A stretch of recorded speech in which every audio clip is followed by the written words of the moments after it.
On First Take, Stephen A. and Max debated who was more important to the Nets' success, KD or Harden. So take a listen. Max, I'm going to start with you. Who do you think is more critical to their success? Is it Harden or is it Durant? The answer is James Harden. And I want to be very clear about this. KD is the best player on the Nets.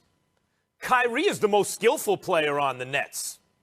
The most important player on the Nets is James Harden, because he conducts the whole orchestra. He is the conductor. And if James Harden by himself can beat some of the best teams in the Western Conference, at least in the regular season, this dude this year is showing a level of basketball genius. You know genius when you see it, right? LeBron James, when we were kids, Stephen A., Magic and Bird, the way they see the court. But let me tell you something. Almost no one in the history of basketball, I'm trying to think of anyone, who's combined James Harden's scoring prowess, shooting ability, not just scoring the ball, but from anywhere, with his level of court vision.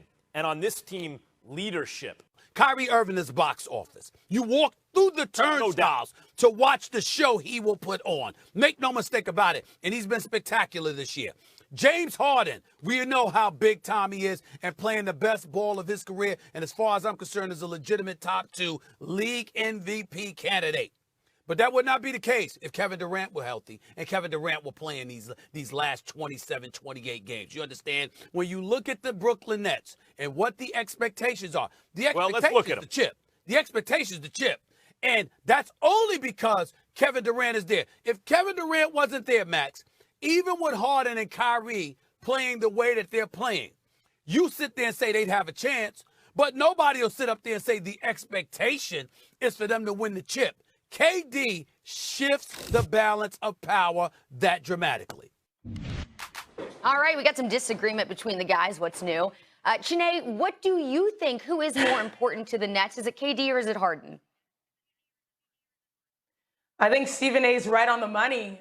Kevin Durant definitely shifts the balance of power, whether it was, him trying to find himself in OKC, shifting it to the Golden State Warriors, and then now the Brooklyn Nets. It just is so apparent. You can just follow the lines. Now, I will say this. James Harden is absolutely having an impressive season, MVP caliber. He's been durable, even though, he's out for about a 10-day stretch.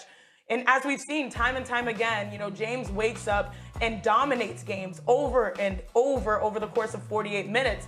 And he wants to play every game that he can, wash, rinse, repeat, But Kevin Durant is different. He can dominate a playoff series and is more important to the Brooklyn Nets' success. There's a reason why, pretty much he's called easy money, y'all. He gets unbothered buckets. Kevin Durant is one of the purest scorers and shooters that the game has ever seen, period. He is the star that superstars defer to, whether it is Kyrie Irving now, as he acknowledged before the season started, or even Steph Curry knowing that, hey, this is a guy that I have to let lead because he will deliver us a championship back with the Warriors. And by the way, that Warriors team, he made an unbelievable Warriors team untouchable. The only thing that slowed them down really was injury. And the Brooklyn Nets have proven that they can win so far by substituting stars, which is really cool and beneficial right now coming down the stretch. But there is no substitute for Kevin Durant at 7 feet tall in isolation with unlimited range from the paint to the perimeter. KD is the absolute championship piece. I don't think it's even close as Kevin Durant, to be completely honest with you. And that's not the slight James Harden, who has been unbelievable in the absence of Kevin Durant. And I'll never forget when the trade was made between the Nets and the Rockets, ladies, and people said, oh, how's this going to work? Great players always have a way to figure it out. And James Harden, I was not concerned that he was not going to be able to figure that out once he got to Brooklyn to play Kyrie Irving and Kevin Durant. But some dudes are just different. Some basketball players, male or female, are just different. When you look at, first time I saw Lisa Leslie, I said, man, she's just different. And that's where Kevin Durant falls in. Yes. He is the most efficient scorer, I think, the NBA, in terms of efficient scoring, that the NBA has ever seen. He can drop 40 on you and take no more than 20 shots. A lot of other great scorers, if they have 40, they're putting up 45 shots. He doesn't have to do that. When you have a guy like that, it just makes everything better and makes everything easier. Stephen A. was right in terms of James Harden would not have these kind of numbers if Kevin Durant was not injured. And we saw he's back in action, only played 19 minutes. He was a point a minute practically in his return back to the Brooklyn Nets. when he's doing that to that effectiveness and that efficiency, he is unguardable. And plus, we've seen him do this in the playoffs. We're still waiting for James Harden to do this in the playoffs. So until that happens, it is Kevin Durant, and in my opinion, it's not even close who's more important to the Nets when comparing those two guys. Guys, I really wanted to agree with Max. I really did. You know why? Because I feel like Stephen A. he just treats him so bad on this show. And I was like, you know what? Ouch. Coming into today, It's true. I'm going to have Max's back. You know what? I'm going to have Max's back today. No, Max. You can't do it, No, huh? sir. Cannot do it. Can't do it. Not gonna be able to do it. I went deep, Max. I went deep. Like, okay, coming in. I'm gonna sit. Okay. Can't do it, brother. Because who is as effortless a scorer? Like, you don't have anybody as big. You don't have another 7-footer that can defend him outside in the perimeter. You don't have guards that can get to him, that can stop him when he's. Did you see that game where he came back after 23 days off? And everybody is wondering, oh, well, what's the layoff? Is there going to be any rust? Like, what's the chemistry like with these Brooklyn Nets? And Kevin Durant came in and was like, I felt like myself. He was dribbling down the court, in the paint, spotting up. You know, that's what he does. And he makes it look so effortless that sometimes, you know, he's so good that you almost think it's easy, but it's not. Like, and I hate these discussions sometimes because it feels like we're not giving James Harden his due, because what he's been able to do here, that what happened in the past, it's been erased in his short time in Brooklyn. You know, him being the great facilitator, great scorer when need be, but there is nobody like Kevin Durant. And if this team, obviously chemistry, you want to make sure that they've got it, all three guys on the court at the same time as we get closer to the playoffs. But if KD is not on the court, I don't think we're getting playoff buckets. We're getting playoff wins in the postseason. Like, we're just not. And I think you can't underestimate that.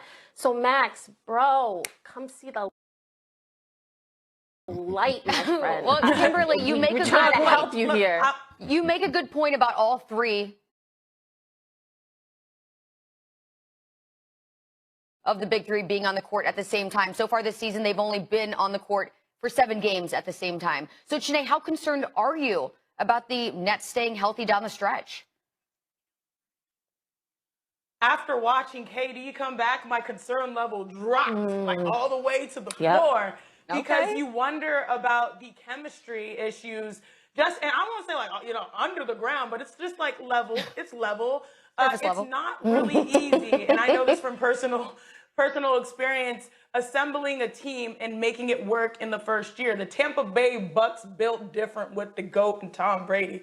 But what we're watching here is a special collection of talent. I mean, Kyrie Irving, to see James Harden go out and he can just flip a switch and go for 40.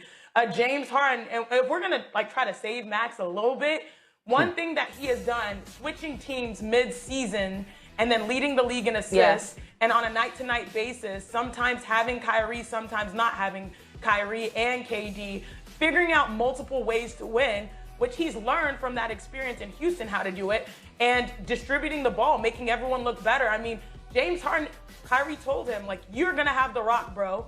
And now he's going to have a lot of the decision-making responsibilities when he comes back, probably with like 15 or 12 games remaining for them to figure themselves out in that chemistry. So, you know, James Harden absolutely deserves the MVP consideration for what he's sort of done this season, being a chameleon on a night-to-night basis, figuring out multiple ways to win. But yeah, it's still going to be crazy because, you know, the offense that we're seeing is probably the best offense we have ever seen, with the number of all-stars, people that can stretch the floor in Brooklyn. The question is, and the still anxiety I have is what you mentioned, Charlie, 7 games together. Is that enough when you have this much talent? You know, maybe it is, but I think they will be tested in the playoffs in a way that they're going to have to be learning on the fly, and that's going to be their biggest challenge and deterrent, plus the health. Well, to me, that comes down to Steve Nash, to be completely honest with you, the head coach, because we can talk about the chemistry between Kevin Durant and Kyrie Irving and James Harden being a concern.